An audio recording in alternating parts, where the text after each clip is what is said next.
আসসালামু আলাইকুম। আমি ডাক্তার জিন্নাতুন্নেসা, নবজাতক ও শিশু বিশেষজ্ঞ হিসেবে চট্টগ্রাম মেট্রোপলিটন হসপিটালে কর্মরত আছি। আমি কনসালটেন্ট এবং ইনচার্জ হিসেবে NICU, PICU এবং পেডিয়াট্রিক ডিপার্টমেন্টে আছি এবং পাশাপাশি আমি নিয়মিত চেম্বার করছি শনিবার থেকে বৃহস্পতিবার প্রতিদিন সন্ধ্যা 7টা থেকে রাত 10টা পর্যন্ত। বিশেষ করে আমার এই ভিডিওটা প্রথম যারা মা হচ্ছে নতুন মাদের জন্য। মারা অনেক সময় আমাদেরকে কিছু স্বাভাবিক প্রশ্ন থাকে, জন্মের পরে কি খাওয়াবো, গোসল কখন দিব, বাচ্চার কিভাবে আমরা টেক কেয়ার করব।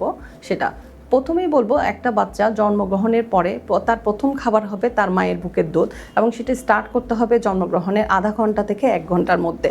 মায়ের বুকের দুধ ছাড়া বাচ্চাকে অন্য কোনো কিছুই দেওয়া যাবে না। যেমন অনেকে মধু দেয়, চিনি পানি দেয়, মিষ্টি পানি দেয়, তারপরে এগুলো কোনো কিছুই দেওয়া যাবে না। একটা বাচ্চা জন্মগ্রহণের পরে দেখা যায় যে অনেকেই আসে বাচ্চাকে হ্যান্ডেল করে, অপরিষ্কার হাতে ধরে, এতে বাচ্চা ইনফেকশন হয়ে যাওয়ার খুব সম্ভাবনা থাকে।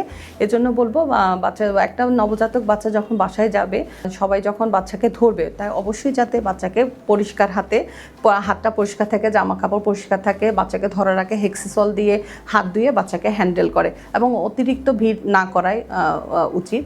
এছাড়া হচ্ছে বাচ্চার নাভির যত্ন নিতে হবে। নাভির যত্ন বাচ্চা যখন ডেলিভারি হয়, জন্মগ্রহণ করে, ওই সেন্টারেই হচ্ছে বাচ্চার নাভিতে একটা ওষুধ দিয়ে দেওয়া হয়, সেটাকে 7.1% ক্লোরোহেক্সিডিন বলে এবং আমরা বলি এটা দেওয়ার পরে বাচ্চার নাভিতে আর কোনো কিছুই আর না লাগাতে এবং বাচ্চার নাভিটা শুষ্ক রাখতে। এতে বাচ্চা ভালো থাকবে, কারণ নাভিতে কোনো কিছু লাগালে অথবা হচ্ছে বাচ্চার যত্ন এটাতে যদি কোনো কিছু লাগানো হয়, নাভি দিয়ে বাচ্চার শরীরে খুব দ্রুত পুরো শরীরে ইনফেকশনটা ছড়িয়ে যেতে পারে।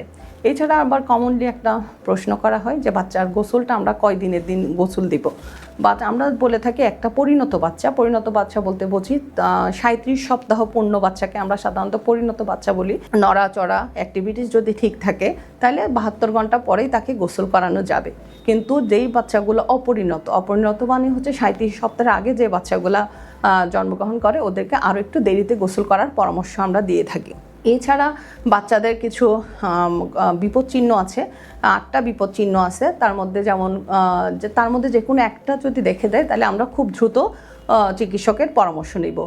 আটটা বিপদচিহ্নর মধ্যে হচ্ছে যেমন কোনো বাচ্চার যদি জ্বর আসে এবং অথবা বাচ্চার যদি খুব বেশি ঠান্ডা হয়ে যায়, বাচ্চার জ্বরের সাথে যদি বাচ্চা মায়ের বুকের দুধ টেনে খেতে না পারে, বাচ্চা যদি নিস্তেজ হয়ে পারে বা বাচ্চা নড়াচড়া কম থাকে, বাচ্চার যদি খিঁচুনি হয়, বাচ্চা যদি নাভি যদি পেকে যায়, নাভি দিয়ে যদি লাল হয়ে যায় বা পুঁজ বের হয়, অথবা হচ্ছে বাচ্চার শরীরে যদি ফুসকা উঠে, অথবা হচ্ছে বাচ্চা যদি অতিরিক্ত বমি করে, তাহলে এই বিপদচিহ্ন যে কোনো একটি দেখলে আমরা খুব দ্রুত শিশু বিশেষজ্ঞের কাছে বাচ্চাকে নিয়ে যাব। ধন্যবাদ।